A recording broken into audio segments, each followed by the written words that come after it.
बनते। कोयल तब बोलती है जब आम में बौर लगते हैं। आम्र मंजरियों को खाने के बाद ही उसमें सुरीली कुहुक आती है। कोयल की मीठी कुहुक का कारण आम्र मंजरी ही है। भगवान, इसी प्रकार मैं अल्प ज्ञानी हूँ, सामर्थ्यहीन हूँ, पर आज आपके सामने जो बोलने का प्रयास कर रहा हूँ, वह प्रेरणा तो आपकी ही है। गुरुदेव, दूसरों के गुणों का वर्णन करना बड़ा मुश्किल काम है। यह सामान्य आदमी के बस की बात नहीं है। वह दूसरों के गुणों को जानता है, सुनता है, अनुभव भी कर लेता है, पर कह नहीं पाता। दूसरों के गुणों की उत्कीर्तना करना बड़ा जटिल कार्य है। गुरुदेव, आज यही स्थिति मेरी है।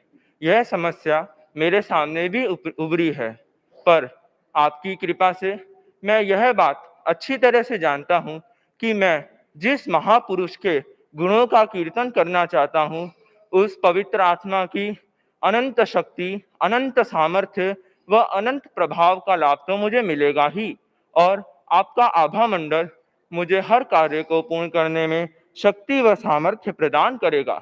भगवान, आपके गुणों को उजागर करना टेढ़ी मेढ़ी रेखाओं के बीच किसी व्यक्तित्व को खोजने के समान है, गगन पटल में चमकने वाले सितारों को गिनने के समान है। फिर भी मेरा यह श्रद्धासिक्त हृदय आज आपके उदारता और महानता के कुछ रेखाओं को उकेरने का प्रयत्न कर रहा है। इस क्रम में पहला गुण है स्वाध्याय प्रियता। गुरुदेव, आप स्वाध्याय प्रिय है।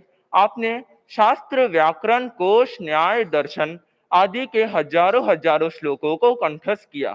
आप अस्खलित वाणी में गीता के अनेक पद्यों को दोहरा देते हैं।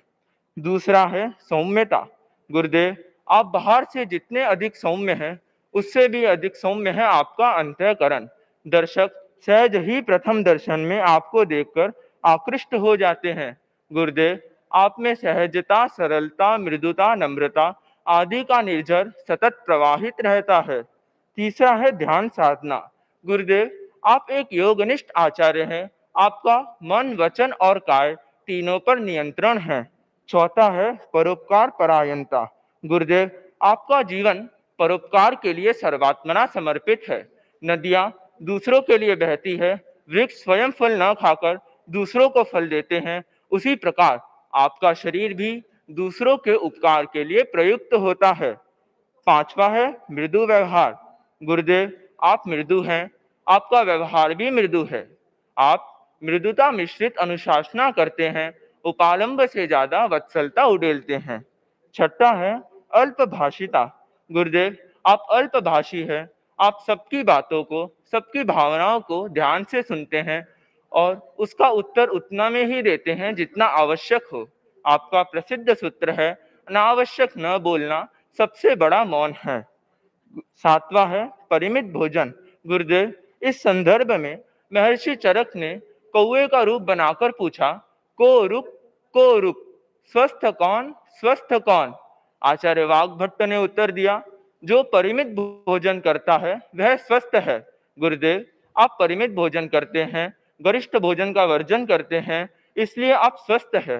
नीतिकारों ने सही कहा, कम खाओ, गम खाओ और नम जाओ। यह तीनों ही विशेषता आप में है। आठवां है विनम्रता। गुरुदेव, आप हमारे आदर्श हैं, धर्म संघ के सर्वे सर्वा है। फिर भी आपके जितना विनम्र मिलना विरल बात है। गुरुओं के प्रति विनम्र होना कोई आश्चर्य नहीं, आश्चर्य है रत्नाधिक संतों के प्रति विनम्र होना। गुरुदेव, आपके सामने जो ही ज्येष्ठ मुनि, दीक्षा पर्याय में ज्येष्ठ मुनि आपके सामने दृष्टिगोचर अथवा सम उपस्थित होते हैं, आपके दोनों हाथ जुड़ जाते हैं और आप बड़ी विनम्रता से झुक जाते हैं। गुरुदेव, आपके ये गुण आपकी महानता को प्रदर्शित करते हैं। गुरुदेव, आपके जन्म के 60 वर्ष के प्रारंभ में पटोत्सव के दिन आपसे यही आशीर्वाद की कामना करता हूँ कि आपके ये गुण हम सभी बाल साधुओं में संक्रमित हो और हम सभी बाल साधु आपके समान शुद्ध साधुत्व का